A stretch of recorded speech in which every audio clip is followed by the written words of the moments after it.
So here's how you're going to want to use this Keiser Seated Leg Curl, which is an awesome machine. I'm super excited to have gotten it.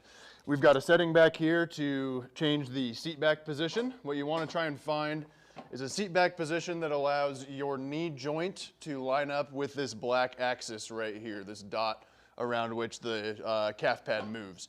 After you find that spot, you kind of feel down your leg and you think flesh, flesh, flesh, flesh, bone. This kind of first section of bone at the bottom end of your femur is where your knee joint axis roughly is. So you want to get that in line with this black dot. Then you're going to want to put this thigh pad down and get that thing pretty nice and secure. At which point, you'll start playing around with how much resistance you put on here. Right is always more, left is always less, and you can always check on here. Now what you want to do is get your hands either on this bar or on this thigh pad right here. And you're going to allow your thighs to shove up into this pad as you begin the curl. And the reason you have your hands here is as you come around the corner, as your primary direction of movement becomes backwards, you're going to want to really push into that pad or push into the bar with your hands to keep yourself back into the seat. We don't have a seatbelt on this quite yet. That kind of serves the purpose of your hands when I get one of those on here. But for now, you just kind of keep yourself locked in here, curling around the corner. Nice and smooth. You can add a little bit of resistance if you feel like you need to. When you're done, you set this all the way up, not part of the way up, but all the way up before you let go of this knob and let it sit here. A couple of settings that we have here are where this calf pad is. We want it to be up pretty high. I usually have it set on number 3 or so.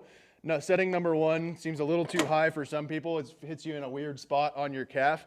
We want it as high up on your calf as it can be while it still isn't an uncomfortable application point. So somewhere around position 3 is usually good for most people until I set you up with your own specific instructions. Then we've got a little knob here for the starting position of the calf pad. What we don't want is for it to push you all the way up into knee extension where your legs are all the way straight. If you're in it like this, you'll get in here and be like, that's a whole bunch of strain. That kind of feels weird on my knee joint. It's a big stretch on my hamstrings. We don't want that to happen. So you want this to be set down probably somewhere in the ballpark of position number 4. There's a little number here where you can kind of pretty comfortably get in here, drop this pad down, secure it, and then you're off and running or curling, whatever it is. Driving around the corner, thinking down first around this arc, and then pushing into these bars as you finish around the corner and curl back to the end, nice and slowly returning. And then when you're done, let that go and dismount. And here what we're trying to get are hamstrings. In case that wasn't evident, there's little pictures on here for you to make sure that you're getting that in the right section, in terms of which part of your body you're feeling the contraction. You also just want to make sure, one final setup thing, that you're not bowed out to the sides like this. Because if I was to try and curl my legs when they're like this, they would move down and in. We want it to match up with the plane of movement of the machine, which means we want to get those nice and set up here with this thigh pad down. And if you feel like this calf pad is sliding around on your calf a whole bunch, that usually means you're not far enough forward or far enough backward.